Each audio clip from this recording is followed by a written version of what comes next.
Well, good morning to you and you and you. One and all, you're welcome. Come on in, sit down. It's a short talk in the trailer with the old guy. Sunday morning update. Hey, take a look at that white trash haircut. I just jumped in the shower. Don't turn the water on yet. And used one of those electric razors, you know, brr, brr, brr, brr. It was probably 8 years ago. I can't remember when I stopped going to the barber. I just don't do it anymore. Because it's like, well, let's face it. I mean, it's just kind of like this little ring of hair here. I kept trying to talk the barber into a discount. You know, less work for you moving hair and whatnot. Don't forget all the sweep up you got to worry about, right? So, anyway, these guys were giving me a haircut. It was almost indistinguishable from this. This was like 8 years and more ago. It was like 15 bucks a pop. So I used to get one about once every 10 weeks, you know. So I'd, you know, look like bozo and stuff and take it off. And anyway, one day I said to myself, why am I doing that? So I think now I'm on my third set of clippers. I keep blowing them up.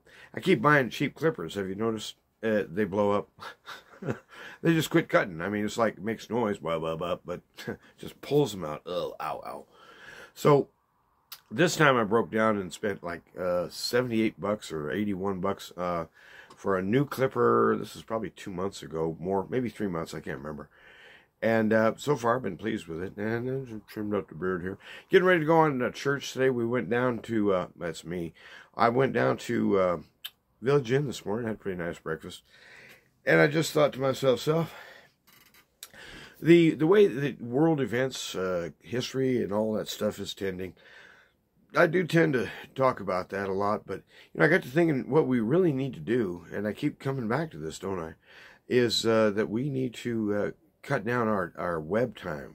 The interaction on the web itself is pulling people in away from Christ, away from the gospel, away from the covenant of grace, into a make-believe world where we're going to solve our own problems because all these crises keep piling up so fast. Eventually, we've got to stumble onto an answer that works.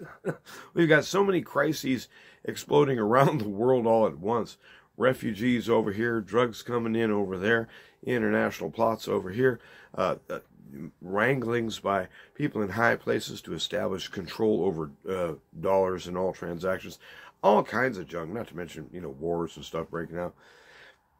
It's easy to get dragged in, and it's through this medium right here, the web. So after you get done watching me, turn it off. You see that exclusion principle there? See, if the web's bad, then you shouldn't even be watching this information now, should you? So if I'm right, I'm wrong. How about that? Get up, get on down to church. Go find you a place where they're going to preach the gospel, and the Bible will be honored, and the Spirit welcomed, and you'll be better for having gone. I know those people aren't perfect. I know they're hypocrites. Join the club. If you're waiting for the perfect church, if you ever find the darn thing, get the heck out, because when you join, you just screwed it up. Everybody's broken and everybody's wrecked. But that doesn't mean that we quit, doesn't mean that we sit down and, you know, but we're waiting for our great judge and mighty maker to come and to show himself. There comes a day of reckoning.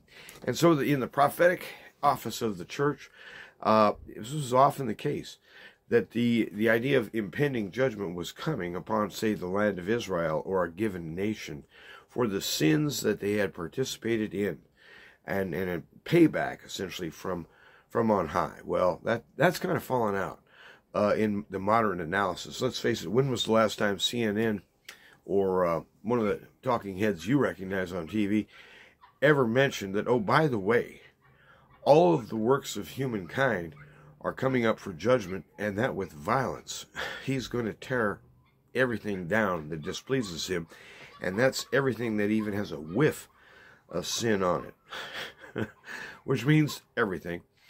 So we're talking about a cataclysmic end, and this is what the Bible preaches. Now, the church, she knows this, but she hardly ever mentions it. The church knows this, that when you're dealing with child predators and sexual perverts and criminals and frauds and corruption, all this is coming up for judgment, and God will destroy those who participate in that. Don't go there. Don't be part of that crowd. Well, church used to talk that way. But I hope we hear something about judgment, and maybe I can throw a little something into the pot in Sunday school, you know. But in other words, the point is, don't you give up hope just because everything's going to hell in a handbasket. It really is this time. I think we're actually quite close to the coming of Christ. I don't know. I'm not going to put a date on it, but maybe under 10 years. Could be. And now I'm 65. I'll be 75 by then. Kind of out of gas, I'm guessing, by then. So I hope to live to see it. Let's just put it that way. I hope that, in my natural lifetime, whatever that turns out to be, that in those days I can actually see with these eyes of flesh my Redeemer stand on this earth doing justice. That's my ambition. And so that's one of the reasons I go to church. So find yourself your niche where you belong in the church where Christ is honored, because you're going to need it. Trust me. Everything out there in the world that's being thrown at you right now has this other smell to it. It all smells of death. It's all rooted in despair. We're just going to print money out of nothing until money arrives like transcendently and everyone's rich. Have you ever noticed that basically the idea of all these utopias is that once you let us into power and let us have the reins of decision over everything, WEF, once we get to rule everything, well, oh, trust me, it's going to be like paradise. Don't you mean it's a little bit more like hell on earth? Remember that the Soviets in, the 30s, especially under Stalin, they were creating a workers' paradise right there. And then you'd read Solzhenitsyn. Just go read Solzhenitsyn. What it was like being part of that paradise. And yet the moderns, the poor young fools, they're still fooled by Marx as if he was something novel, as if he wasn't just a blatant and ungodly murderer. He was a Jew who hated Jews, and he was trying to build a parallel to the idea of the kingdom, and he called it his workers' paradise. And it just X'd God completely out of the picture. We don't need him. It's automatic, don't you see? And Karl Marx, that was him, predicting essentially a teleological end of things. He was predicting an eschatological view, which predicted essentially a coming golden age. Well, guess what? The real good news is that coming golden age has already come. Jesus Christ has arrived. The King has landed, and he's spreading his kingdom through the hearts and minds of people today. That golden land, that place where things make sense, and truth reigns, and God is honored, and the center of reality is sane, sober, and wholesome, unlike the one we have down here. That golden age has already arrived, and because of it, we go back and we we reboot, we reinspect ourselves and start over again, because I had been working on the operant idea that basically, when I was a boy, I just thought, well, basically, if there is a God, he really sucks at what he does. That is to say, govern rightly, govern in truth, govern just. Are you kidding? I was looking at like Vietnam and the riots and stuff as a little kid, just thinking, man, this place is nuts. Earth, I mean. It's like living in a huge zoo. And I just thought, oh, boy, I don't like it down here.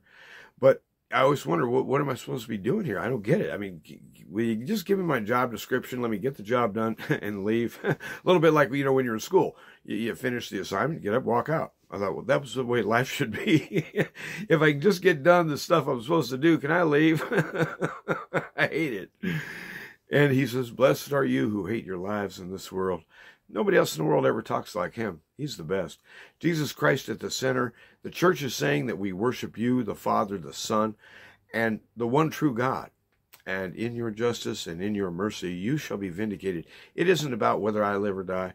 It's about his honor. It's about the name of Christ being held high. And so go and find a place where you can sing songs to your Savior. It's coming up on Christmas, man. It's going to be Christmas soon. If you don't go to church this time of year, when are you going to go? Come on. And it'll be good for you, trust me. So get the lead out your butt, jump in the shower, you might even trim your hair a little bit, and go on down to church. I know. Take some coffee, drink a lot of coffee while you're there and pretend you like them, okay? But listen up for the word. And when the word speaks to you, hear it as the word of the King who spoke once upon a time and caused all that is to be. You're dealing with the author of reality. And when he speaks, we should listen. Because from him is the source of all that's excellent. Life, vitality, reality, gladness, adventure. Oh, just the idea. Can you imagine like a great big roller coasters? Yeah. The exhilaration. He's exciting to be around. He's a fiery soul. And just awfully, awfully clever. Wonderful man. And he's the great God in person. So we, with the apostles, worship him, our Lord Jesus. So go somewhere and say that. It'll be good for you. It'll strengthen you. And it'll strengthen those around you to hear it, to hear your testimony. Go up and testify today. I believe God is true, and he hasn't lied yet. And even though I can't see it in my life yet, he's going to make things right. Why? Because he said so. He's just that good and better. So get the let out and make it happen.